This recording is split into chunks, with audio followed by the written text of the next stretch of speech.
नमस्कार दोस्तों, जोहार Jharkhand. Kanhai sir YouTube channel पर आपका स्वागत है। आज हम लोग पढ़ेंगे खिलजी वंश, यानी पिछले वीडियो में हम लोग गुलाम वंश पढ़ लिए थे। जैसा कि हम जानते थे कि दिल्ली सल्तनत में 5 राजवंश चल रहे थे।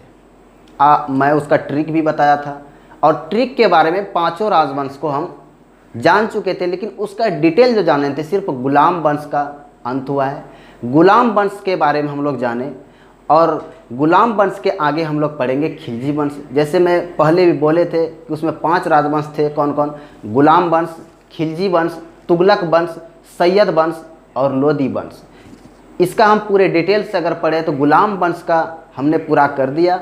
अब उसके जो आगे पढ़ेंगे हम लोग खिलजी वंश के बारे में जानते हैं।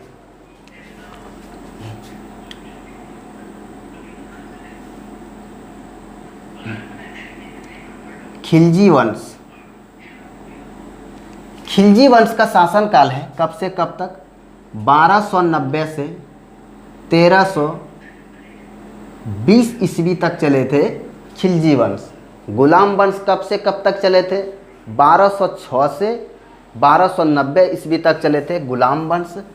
1206 से 1290 ईस्वी तक चले थे गुलाम वंश और उसके 1290 से 1320 तक चलेंगे हम लोग खिलजी वंश।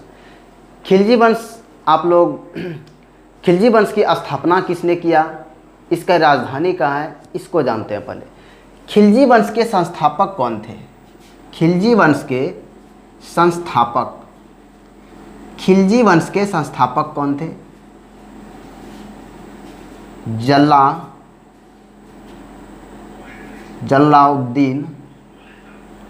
जलालुद्दीन फिरोज खिलजी।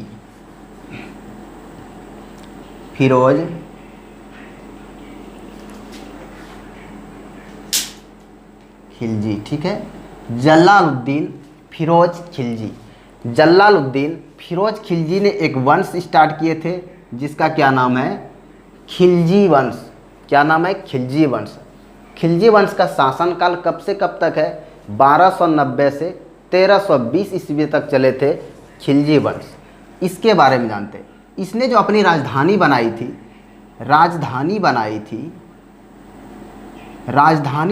थी इसने कहाँ पे बनाई थी? किलोखरी।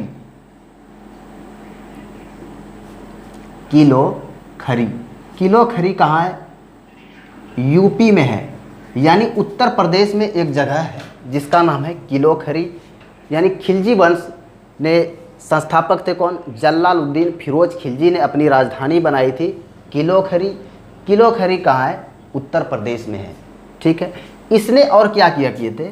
4000 मंगोलों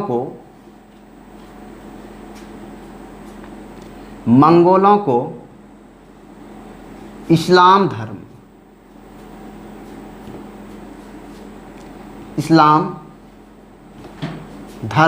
मनवाया था।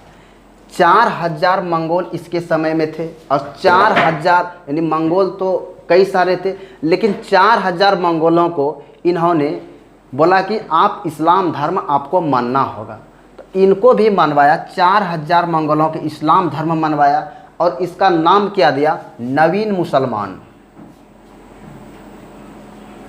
इसका जो नाम दिया नवीन मुसलमान। 4000 मंगोलों को जलालुद्दीन फिरोज खिलजी ने इस्लाम धर्म मनवाया था और उसका एक नया नाम दिया था नवीन मुसलमान। ठीक है। इसका क्या नाम दिया था? नवीन मुसलमान। यानी 4000 मंगोल जो इस्लाम धर्म ग्रहण किए थे, जलालुद्दीन ने उसको कहा इसका नाम रहेगा नवीन मुसलमान। अब क्या होता है? इसके भतीजा यानी जलालुद्दीन के भतीजे का नाम है अलाउद्दीन खिलजी।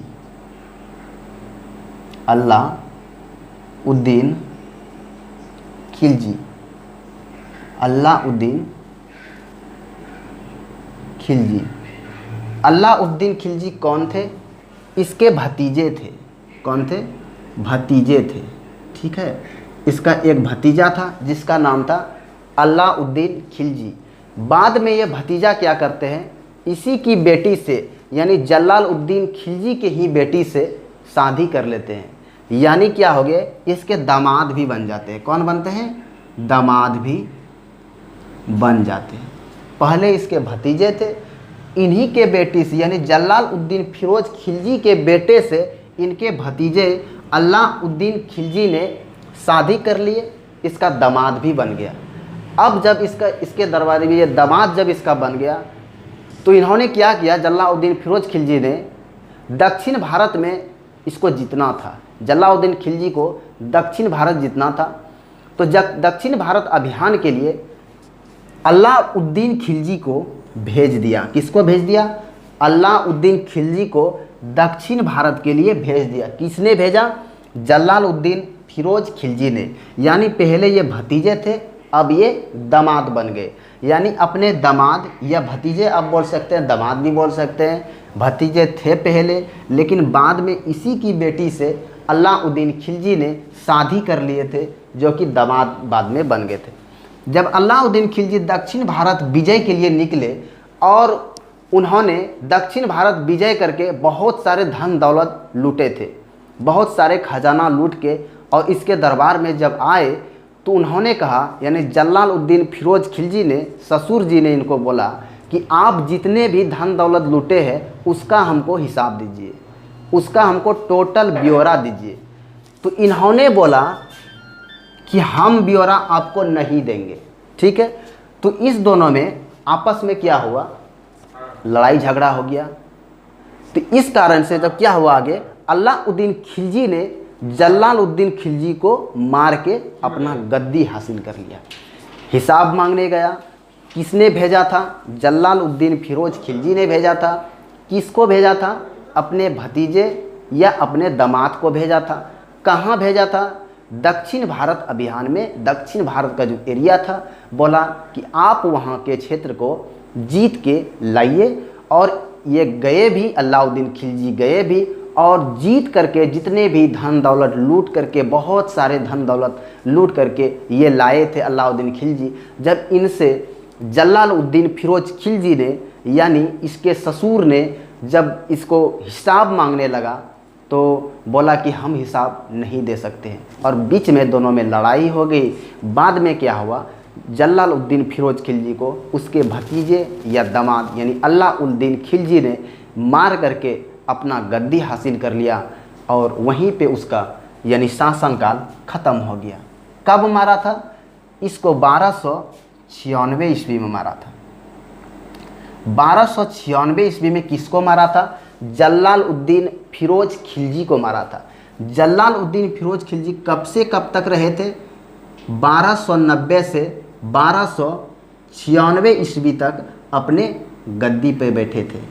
जलालुद्दीन फिरोज खिलजी कब से कब तक बैठे थे, 1290 से 1296 ईस्वी तक अपने गद्दी पे बैठे थे। यहाँ तक तो कोई किसी को दिक्कत नहीं।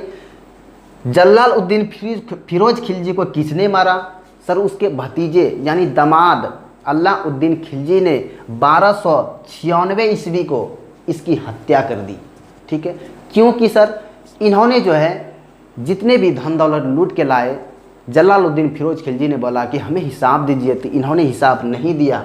इस कारण दोनों में विवाद फैल गई। अब बाद में इसकी हत्या कर देती है कौन, अलाउद्दीन खिलजी ने। अब कौन बैठ जाते हैं, अलाउद्दीन खिलजी ने अपना गद्दी हासिल कर लिया। अब अलाउद्दीन खिलजी के बारे में हम लोग जानते हैं। जलालुद्दीन फिरोज खिलजी के बारे में आपको टोटल समझ में आ गए होंगे जहाँ तक, और नहीं समझ में आएंगे तो फिर आप वीडियो देखिए और टोटल इसको पहले समझ लीजिए, फिर आगे बढ़िए। ठीक है, अब हम लोग अलाउद्दीन खिलजी के बारे में समझते। अगर क्वेश्चन पूछे कि खिलजी वंश का संस्थापक कौन थे, जलालुद्दीन फिरोज खिलजी। खिलजी वंश के संस्थापक कौन थे, जलालुद्दीन फिरोज खिलजी। खिलजी वंश कब से कब तक चले थे, खिलजी वंश 1290 से 1320 ईस्वी तक जो वंश चले थे खिलजी वंश। गुलाम वंश सर कब से कब तक चले थे, 1206 से 1290 ईस्वी तक जो वंश चले थे गुलाम वंश। अब हम लोग दूसरा कौन बैठे गद्दी पर, अलाउद्दीन खिलजी, उसका नाम था अलाउद्दीन खिलजी।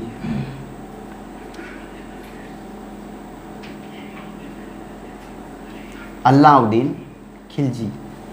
खिलजी वंश में सबसे महत्वपूर्ण शासक है अलाउद्दीन खिलजी। अलाउद्दीन खिलजी कब से कब तक रहे थे?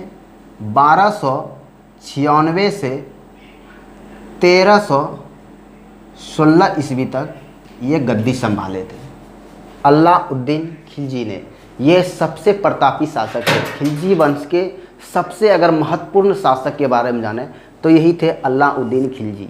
अलाउद्दीन खिलजी का शासनकाल कब से कब तक है? 1296 से 1316 तक है अलाउद्दीन के शासनकाल। इसके बचपन का नाम क्या है? इसके बचपन का जो नाम है अली या गुरसाप। ठीक है, अली या गुरसाप बचपन का जो नाम है, बचपन का जो नाम है अलाउद्दीन खिलजी के बचपन का नाम क्या है? अली या गुरसाप। इसको जो है दीप्त सिकंदर भी कहते हैं। इसको क्या बोलते हैं? दीप्त सिकंदर भी कहते हैं, क्योंकि जब सिकंदर ने आक्रमण किए थे ना, इस सिकंदर के ही अनुरूप थे। यानी सिकंदर जैसे जैसे किए थे वैसे वैसे सेम टू सेम इसका ही ढांचा था, इसलिए इसको दीप्त सिकंदर या शनि भी कहते हैं। दीप्त सिकंदर या शनि भी इसको बोलते हैं, या शनि भी इसको बोलते हैं। ठीक है, अलाउद्दीन खिलजी के बचपन का नाम क्या है? अली या गुरसाप। अब इन्होंने क्या किया? इसका जो राज्याभिषेक हुआ था ना, अलाउद्दीन खिलजी का जो राज्याभिषेक हुआ था, बलबन ने एक महल बनवाया था दिल्ली में जिसका नाम है लाल महल। बलबन ने एक महल बनवाया था जिसका नाम है लाल महल। लाल महल ये कहाँ है? ये दिल्ली में है। लाल महल आपको पूछे तो कहाँ है? दिल्ली में है। किसने बनवाया था? बलबन ने बनवाया था। बलबन ने एक महल बनवाया था जिसका नाम था लाल महल। लाल महल में ही इसका जो राज्याभिषेक हुआ था, अलाउद्दीन खिलजी का जो राज्याभिषेक हुआ था इसी महल में हुआ था। यानी लाल महल में। अगर आपको पूछे कि अलाउद्दीन खिलजी कब से कब तक रहे थे? 1296 से 1316 तक ये शासनकाल है इसका। अलाउद्दीन खिलजी ने राज्याभिषेक किस महल में किए थे? तो यही थे लाल महल। लाल महल कहाँ है? दिल्ली में है। लाल महल को किसने बनवाया था? बलबन ने बनवाया था। इसी में लाल महल में ही अलाउद्दीन खिलजी का राज्याभिषेक होता है और ये आगे बढ़ता है। तब क्या होता है? अलाउद्दीन खिलजी ने उत्तर भारत में अभियान चलाता है। इसके जो यानी सेनापति थे, इसके जो सेनापति थे उसका नाम था उलुग खां और दूसरी थे नुसरत खां। इसके सेनापति कौन कौन थे? उलुग खां एवं नुसरत खां। तो इन्होंने जब उत्तर भारत को जीतने के लिए अभियान चलाया तो उत्तर भारत में जैसे गुजरात तरफ के गए, गुजरात में उस समय जब गए किसको भेजा? नुसरत खां को भेजा। नुसरत खां ने जब गुजरात अभियान चलाया, कौन अभियान? गुजरात अभियान। गुजरात अभियान कब सर? 1298 ईस्वी में। 1298 ईस्वी में गुजरात अभियान चलाया था, जिसमें क्या हुआ? किसने चलवाया था? इसमें भेजा था नुसरत खां। नुसरत खान कौन थे? अलाउद्दीन खिलजी के सेनापति थे नुसरत खां। इसी को गुजरात अभियान में भेजा 1298 में। उस समय जो वहाँ के राजा थे कर्ण सिंह थे। उस समय वहाँ के राजा कौन थे? कर्ण सिंह। उस समय वहाँ पे राजा थे जिस समय 1298 ईस्वी में गुजरात विजय के लिए अलाउद्दीन खिलजी ने नुसरत खां, उलुग खां को भेजा, लेकिन मेन भूमिका जो थे यही नुसरत खां ही निभाए थे। यानी युद्ध लड़ने की जो मेन भूमिका थी यही नुसरत खां थे। गुजरात में उस समय जो राजा थे उसका नाम था कर्ण सिंह। उसका क्या नाम था? कर्ण सिंह। अब क्या होता? जब ये वहाँ पे विजय करने के लिए गए तो एक हिजड़ा लड़का था जिसका नाम मलिक काफूर है। मलिक काफूर, मलिक काफूर, मलिक काफूर, ठीक है। मलिक काफूर ये एक हिजड़ा लड़का है। इसी को 1000 दिनार में, 1000 दिनार में, दिनार में उस समय दिनार चलता था, दिनार में खरीद के लाया था। अगर क्वेश्चन पूछे कि मलिक काफूर को 1000 दिनार में किस अभियान में खरीद के लाया था, तो गुजरात का अभियान में कर्ण सिंह थे उस समय वहाँ के शासक। 1298 ईस्वी में ये चलाए थे। किसने खरीदा था? नुसरत खां ने खरीदा था। नुसरत खां ने मलिक काफूर को खरीदा था, इसलिए मलिक काफूर को 1000 दिनारी भी कहते हैं। इसका नाम है 1000 दिनारी, 1000 दिनारी। ये क्वेश्चन आपको एग्जाम में बहुत बार मिले होंगे कि 1000 दिनारी किसको बोलते हैं, तो मलिक काफूर को बोलते हैं। मलिक काफूर कौन थे? इसको यानी नुसरत खां ने खरीद के गुजरात विजय के विजय वाला जो विजय करने गया था वहीं पे खरीद के 1000 दिनार में इसको खरीद के लाया था और अलाउद्दीन को एक गिफ्ट के रूप में उसको दिया था, अलाउद्दीन खिलजी को, नुसरत खां ने। अब क्या होता है, वहाँ से जीत के जब वो गुजरात आए, रणथंभौर वाला क्षेत्र जब आया, तो वहाँ पे ये नुसरत खां की हत्या हो जाती है, नुसरत खां की मृत्यु हो जाती है। उसके बाद क्या हुआ था, अलाउद्दीन खिलजी ने अपने शासन को यानी शासन व्यवस्था में सुधार करने के लिए शासन को कैसे चलाएंगे, क्या करेंगे, उसने कुछ नियम बनाए। जैसे कि उसको शासन व्यवस्था में सुधार करने के लिए अलाउद्दीन खिलजी ने क्या किया, अमीर को जो ज़मीन दिया था, अमीर को जो ज़मीन दिया था, यानी अमीर के पास जब्त की गई ज़मीन, अमीर के पास जब्त की गई ज़मीन उसको खालसा भूमि में बदल दिया। अमीर के पास जो जब्त ज़मीन था, इस ज़मीन को क्या किया, इस ज़मीन को अलाउद्दीन खिलजी ने जब्त ज़मीन को खालसा भूमि में बदल दिया, खालसा भूमि में बदल दिया। खालसा भूमि का अर्थ होता है सरकारी भूमि, सरकारी भूमि, इसको हम सरकारी भूमि बोलते हैं। इन्होंने क्या किया, अपने शासन व्यवस्था में सुधार करने के लिए किए, अमीर के जब्त भूमि को खालसा भूमि में बदल दिया, यानी इसको सरकारी भूमि में बदल दिया।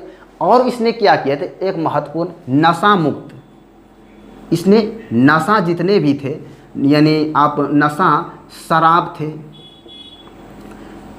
ये सब जो है नशा मुक्त जितने भी थे, शराब थे, इन सब को बंद करवाए थे। किसने? दिल्ली सल्तनत के पहले सुल्तान थे अलाउद्दीन खिलजी, जो कि शराब एवं जुआ खेलने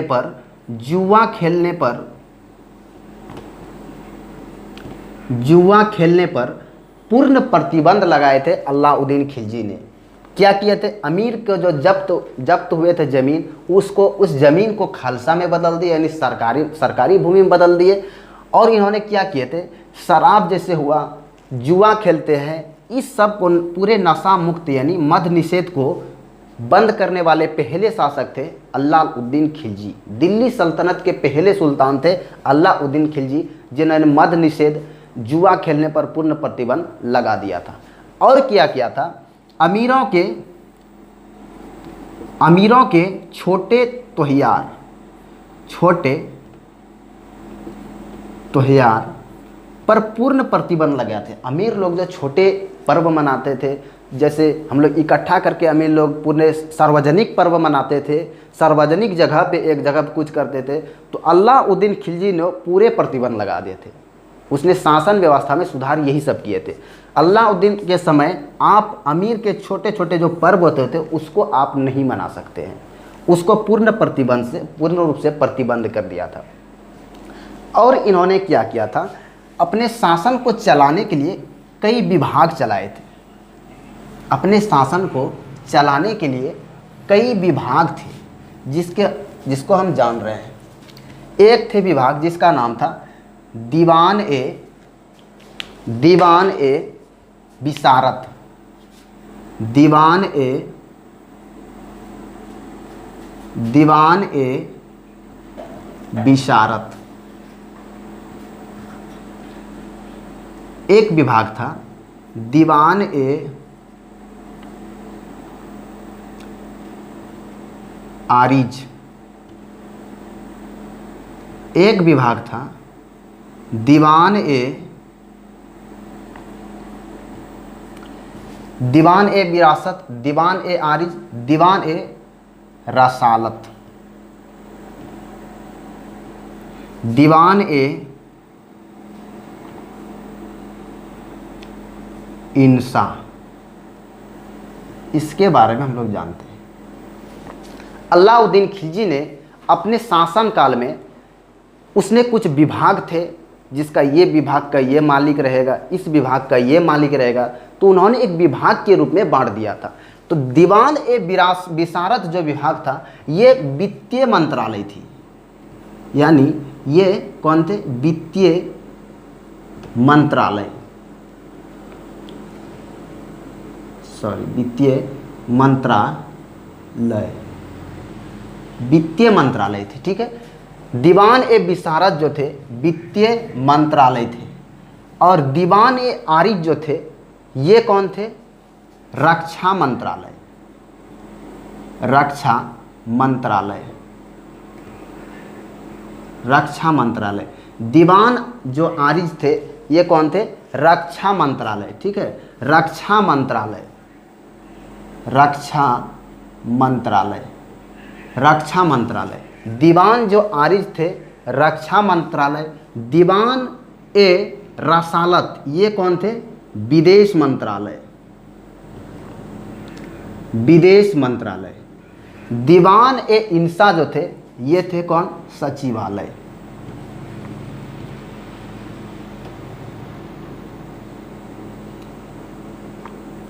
इसमें 4 विभाग हम लोग पढ़े, दीवान ए विसारत, दीवान ए आरिज, दीवान ए रसालत, दीवान ए इंसा।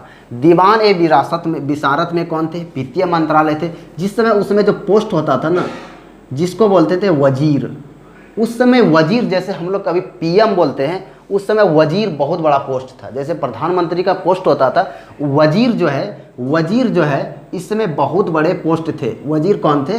बहुत बड़े पोस्ट थे, वजीर जिसको बोलते हैं वजीर, इसी में था, वित्तीय मंत्रालय में। दीवान ए आरिज रक्षा मंत्रालय था, दीवान ए रसालत विदेश मंत्रालय था, दीवान ए हिंसा सचिवालय था। आपको सीधे क्वेश्चन पूछेगा, दीवान ए आरिज किस मंत्रालय का था? रक्षा मंत्रालय का था। दीवान ए विसारत किस मंत्रालय का था? वित्तीय मंत्रालय का था। दीवान ए हिंसा क्या थे? सचिवालय का था। और एक मंत्रालय था दीवान ए रियासत, दीवान ए रियासत। ये क्या हुआ था? इसमें था कि यानी आर्थिक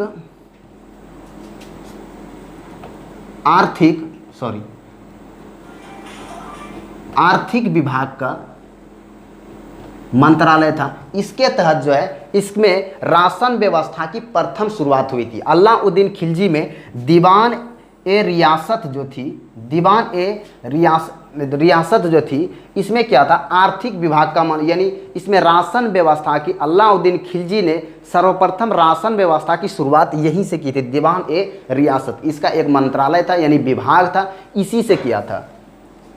और इन्होंने क्या किया था? इसने कर लगाए थे, यानी टैक्स लगाए थे। किस किस रूप में टैक्स लगाए थे उसके बारे में जानते हैं।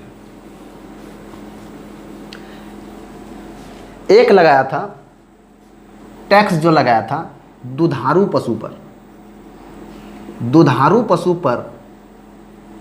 पशु पर जो टैक्स लगाया था उसको बोलते थे चारगाह कर। क्या बोलते थे?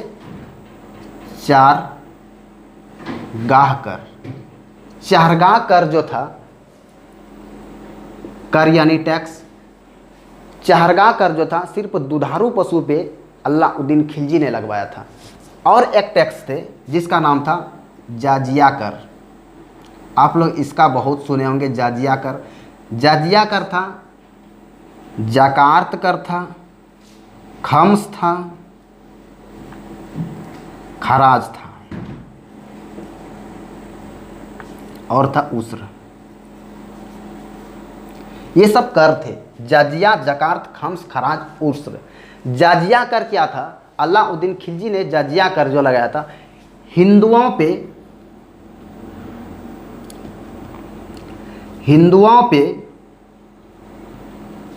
पर धार्मिक कर था। जजिया कर क्या था?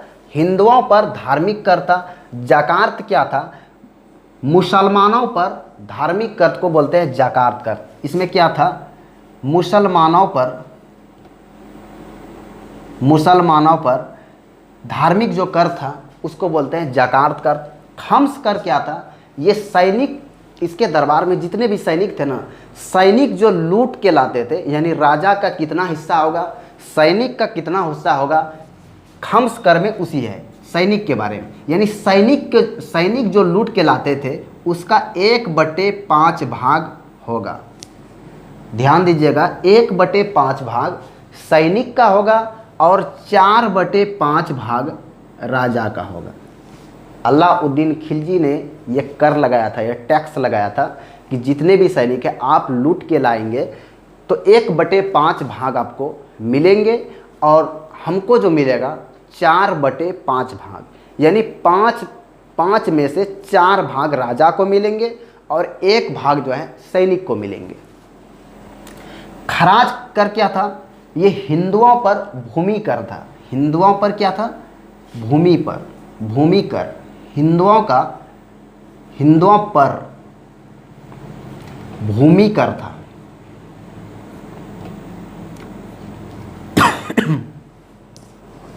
हिंदुओं पर भूमि कर था जिसको बोलते हैं खराज।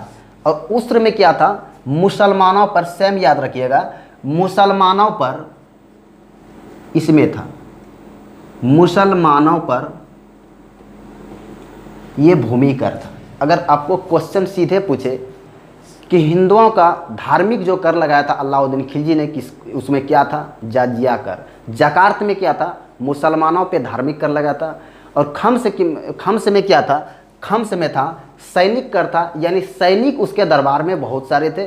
सैनिक ने जो लूट के लाते थे, यानी 5 भाग में 4 भाग राजा का होगा और 1 भाग जो बचेगा वह सैनिक को होगा। यही टैक्स का नाम है खम्स कर। और खराज में क्या था? हिंदुओं पर भूमि कर था। जजिया कर हिंदुओं का धार्मिक कर था और खराज जो था हिंदुओं पर भूमि कर था, यानी भूमि पे वो टैक्स लेता था जिसको बोलते खराज। उस्र में क्या था? मुसलमानों का भूमि कर था। और इसके आगे इसका जानते हैं। अलाउद्दीन खिलजी ने अपने शासन यानी चलाने के लिए क्या किए थे? उसके दरबार में बहुत सारे घोड़े थे। यानी घोड़े को दागने की प्रथा चलाए थे। यानी घोड़े की दागने की अगर पूछे, घोड़े को दागने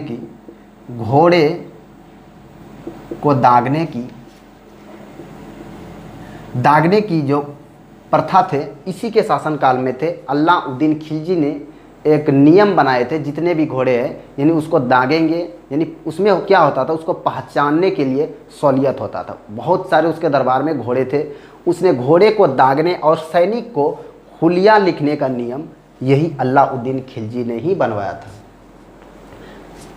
और क्या किया था? इसने क्या किए थे? इसने डाक पद्धति सर्वप्रथम, अगर दिल्ली सल्तनत में पूछें कि डाक पद्धति का प्रचालन किसने किया था, तो अलाउद्दीन खिलजी ने किया था। ठीक है, अलाउद्दीन खिलजी ने किया था। इसने क्या किया था? सैनिकों को समाचार भेजने के लिए कई जगह पे डाक चौकियों का निर्माण करवाया था। पहले डाक यानी डाक पद्धति को लागू करने वाला पहले अगर दिल्ली सल्तनत का शासक है तो अलाउद्दीन खिलजी ही है, जिन्होंने सैनिक को समाचार भेजने के लिए इन्होंने डाक चौकियों का निर्माण करवाया था। और क्या किया था? इन्होंने डाक चौकी का तो निर्माण करवा दिया। सैनिकों को ये प्रथम ऐसे सुल्तान यानी ये शासक थे, दिल्ली सल्तनत के पहले सुल्तान थे अलाउद्दीन खिलजी, जिन्होंने सैनिकों को नगद वेतन और अस्थाई यानी अस्थाई, वो सैनिक जो रहेंगे अस्थाई रहेंगे और नगद वेतन देंगे, ये जो अपनाया था यही अलाउद्दीन खिलजी थे। नगद वेतन नगद वेतन, ठीक है। नगद वेतन की जो शुरुआत किया था, सैनिक को नगद वेतन, नगद वेतन किसको? सैनिक को, सैनिक को नगद वेतन और अस्थाई सैनिक को बनाने के लिए ये जो अलाउद्दीन खिलजी ने ही चलाए थे। एक प्रथा को समाप्त किया था जिसमें हम लोग पहले पढ़े थे, अलाउद्दीन खिलजी ने इक्ता प्रथा। इक्ता प्रथा हम लोग पहले पढ़े थे कि इल्तुतमिश ने एक प्रथा चलवाया था, इक्ता प्रथा। इस इक्ता प्रथा में क्या था कि आपको वेतन के बदले भूमि दिया जाएगा। इल्तुतमिश ने ये प्रथा चलवाया था, पिछले हम इसको पढ़े थे। इल्तुतमिश ने एक प्रथा चलवाया था जिसका नाम था इक्ता प्रथा। इक्ता प्रथा में क्या होता था कि आप वेतन के बदले आप उसको ज़मीन दिया जाएगा, उसको भूमि दिया जाएगा। लेकिन इस इक्ता प्रथा को अलाउद्दीन खिलजी ने समाप्त करके नगद वेतन देने लगा। सैनिक को क्या किया? नगद वेतन देने लगा, इसको भूमि नहीं देने लगा, नगद वेतन देने लगा। और उस सैनिक को अपने दरबार में यानी अपने राज्य में अस्थाई सैनिक बना दिया। किसने? अलाउद्दीन खिलजी ने। और अलाउद्दीन खिलजी के दरबार में एक महत्वपूर्ण कवि थे जिसका हम लोग नाम उसका सुने हैं, इसको जानते हैं। उसका नाम था राज कबीर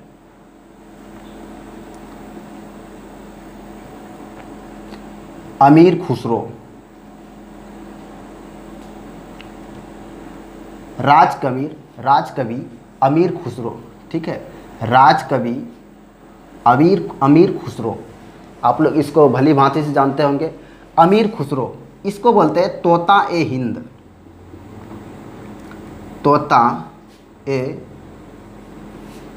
हिंद, तोता ए हिंद यानी राजकवि अमीर खुसरो को तोता ए हिंद बोलते थे। किसके दरबार में थे? अलाउद्दीन खिलजी के दरबार में थे राजकवि अमीर खुसरो। इसको तोता ए हिंद कहते हैं। इसको तबला वादक, तबला और सितार का जनक भी कहते हैं। यानी तबला और सितार में तबला और सितार में इसका जनक भी है अमीर खुसरो, ठीक है। इसको क्या बोलते हैं? तोता ए हिंद बोलते हैं। अमीर खुसरो के 3 पुस्तक थे। 3 पुस्तक का आपको मैं नाम बता देता हूँ। एक का नाम था खजाई उल, नाम बड़ा है, खजाई उल नुल फतू।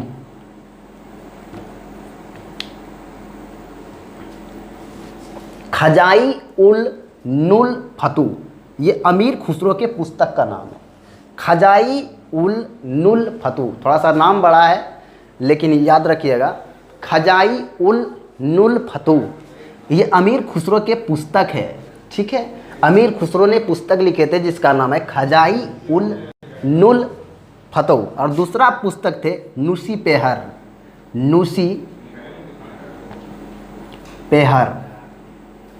ठीक है। और एक पुस्तक थे आशिका। नुसी पेहर यानी खजाई, 2 ही महत्वपूर्ण हम लोग जानेंगे, खजाई उल नुल फतू और दूसरे पुस्तक का नाम है नुसी पेहर।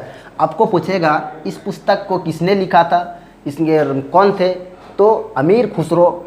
इसको किसने था? अमीर खुसरो। अब क्या हो जाता है, यहाँ पे अलाउद्दीन खिलजी की 1296 ईस्वी में मृत्यु हो जाती है। अलाउद्दीन खिलजी की क्या होती है? 1316 ईस्वी में अलाउद्दीन खिलजी की मृत्यु हो जाती है। और 1316 में एक नए इस गद्दी पर बैठते हैं जिसका नाम है मुबारक शाह, ठीक है। यहाँ तक तो कोई किसी को दिक्कत नहीं आया होगा। अब हम लोग पढ़ेंगे 1316 के 1320 तक हमको जाना है।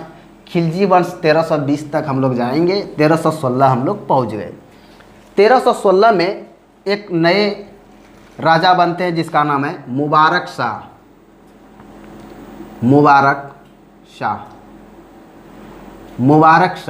ठीक है। मुबारक शाह ने क्या किया? इसने बोला कि मैं ही इस गद्दी पे खलीफा हूँ, अपने आप। इसको कोई नहीं बोला था कि आप खलीफा है। इन्होंने खुद से बोला कि मैं ही इस गद्दी पे जो बैठा हूँ दिल्ली सल्तनत पे, मैं हूँ दिल्ली सल्तनत के, मैं खुद खलीफा हूँ। और थोड़ा सा ये पागल टाइप का था। इन्होंने क्या किया? इतिहासकार बर्नी का कहना है कि मुबारक शाह जब राज दरबार में जाते थे ना, तो उन्होंने स्त्रियों की पोशाक पहनकर वो चले जाते थे। यही एक प्रथम राजा थे जिसने क्या करते थे, स्त्री का पोशाक, स्त्री का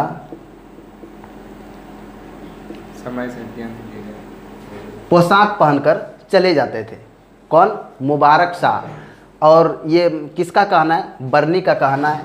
और इन्होंने एक नीति चलवाई थी, क्षमा दान करो और भूल जाओ। क्षमा दान करो, क्षमा दान करो, हाँ, क्षमा दान करो और भूल जाओ, भूल जाओ। इसने एक नीति चलवाई थी, क्षमा दान करो और भूल जाओ। यही नीति चलवाई थी। किसने चलवाया था? मुबारक शाह ने। और मुबारक शाह का शासनकाल कब से कब तक है? जान लीजिएगा, 1316 से 1319 तक ये शासन किए थे। किसने? मुबारक शाह ने। 1319 में एक नए एक 1319 से 1320 तक एक नए गद्दी पर बैठे थे, जिसका नाम है खुसराव शाह। क्या नाम है? खुसराव शाह। खुसराव शाह, आप नाम याद रखिएगा। मुबारक शाह कब से कब तक? 1316 से 1319 तक। खिलजी वंश का यानी अलाउद्दीन खिलजी की मृत्यु कब होती है? 1316 में। 1316 से 1319 तक कौन बैठते हैं? मुबारक शाह। मुबारक शाह स्त्री की पोशाक पहनकर जाते। किसका कहना है? इतिहासकार बर्नी का कहना है। मुबारक शाह ने एक नीति चलवाया था, क्षमा करो और भूल जाओ। और इसके बाद आ जाते हैं 1319 में खुसराव शाह। क्या नाम है? खुसराव शाह। नाम याद रखिएगा, खुसराव शाह। खुसराव शाह एक क्या थे? खुसराव शाह जो थे एक क्या थे? हिंदू राजा थे। बाद में ये मुसलमान बन गए थे। और यहीं पे इसका 1320 में इसकी कहानी ख़त्म हो जाती है। और गाजी नामक व्यक्ति था, जिसका नाम था गाजी, यानी गाजी, जिसको बोलते गयासुद्दीन तुगलक, बाद में पढ़ेंगे। गाजी नामक जो व्यक्ति थे, इन्होंने इसकी हत्या करके एक नए राजवंश की स्थापना कर दी, जिसका पढ़ेंगे तुगलक वंश। आगे हम लोग नेक्स्ट को इस तुगलक वंश का क्लास करेंगे। यहाँ तक आपको कोई किसी को दिक्कत नहीं आया होगा। अगर खुसराव शाह कब से कब तक? 1319 से 1320 तक। 1320 में खुसराव शाह की हत्या कौन करते हैं? गाजी मलिक ने कर देते हैं, जिसका नाम है गाजी मलिक ने कर देते हैं। और यहीं पे इसकी समाप्त हो जाती है। अब हम लोग पढ़ेंगे आगे नेक्स्ट वीडियो में तुगलक वंश। यहीं पे इस वीडियो को मैं समाप्त करता हूँ। अगर आपको अच्छी लगे तो इस चैनल को लाइक और सब्सक्राइब करने नहीं भूलिएगा। थैंक यू, धन्यवाद। जय हिंद, जय भारत।